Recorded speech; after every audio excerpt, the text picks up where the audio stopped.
Sākot no mazā pirkstiņa pa rokas ārmalu, līdz lāpstiņai zigzagā pa lāpstiņu, pa plecu, šeit pa kaklu, līdz vaigu kaulam un līdz pat ausī. Tikko izvilkām tievās zarnas meridiānu.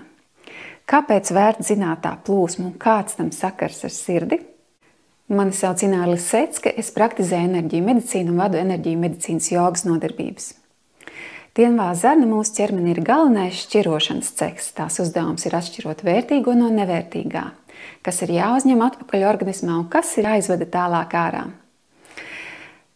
Un tas notiek ne tikai saistībā ar pārtiku, bet arī ar informāciju. Kas mums ir vērtīga, kādi fakti jāņem vērā un kādi nē, tad, kad mums jāpieņem lēmums.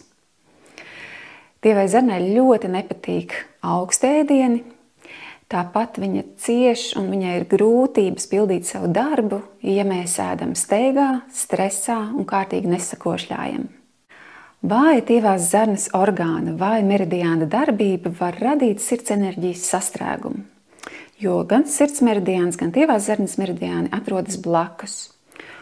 Un tievās zarnas meridiāns seko nākošais aiz sirds meridiāna šajā meridiānu ciklā.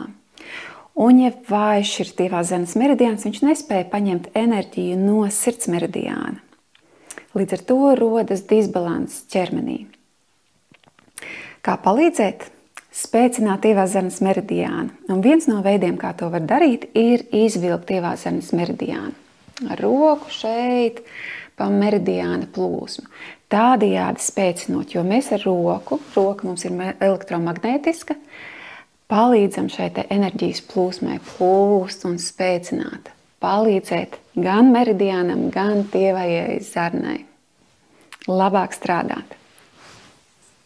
Meridiāni ir brīnišķīga enerģētiskā sistēma mūsu ķermenī, kas uztur orgānu darbību. Kādi simptomi liecina, ka mūsu meridiāns vai orgāns ir disbalansā? Kādas emocijas var būt pamatā šim disbalansam? Un pats galvenais, ko mēs paši varam darīt, lai harmonizētu enerģētisko sistēmu, atbrīvot emocijas un atjaunot veselību, par to ir iespēja apgūt jaunā nodarbību kursā Meridiāni tavas dzīvības enerģijas upes. Apgūsiet 14 meridiānus un kā ar efektīvām metodēm palīdzēt veselībai un pašsajūtai atjaunoties. Papildus būs iespēja apgūt enerģētisko testēšanu, lai noteiktu, kur ķermenī ir disbalans un kādu metodu visefektīvāk izvēlēties. Kā arī, kas ir tas, kas mums iespējams traucē vai rada disbalansu. Tātad notestēt, kur ir problēma, un tas var būt, piemēram, arī apģērbs, tas var būt ēdiens, ko mēs ēdam, var būt rotas, var būt kaut kas vidē. Un vēl papildus bonusā būs iespēja apgūt metodi, kā atbrīvoties no emocijām, kas mūsu enerģētiskā sistēmā ir iestrēgušas pēc mūsu kaut kādiem pārdzīvojumiem. Vai arī, ja ir kādi esoši šī brīdī notiekoši, tad kā mēs varam atbrīvot šo enerģētisko spriedzi un līdz ar to atbrīvoties no šīm emocijām.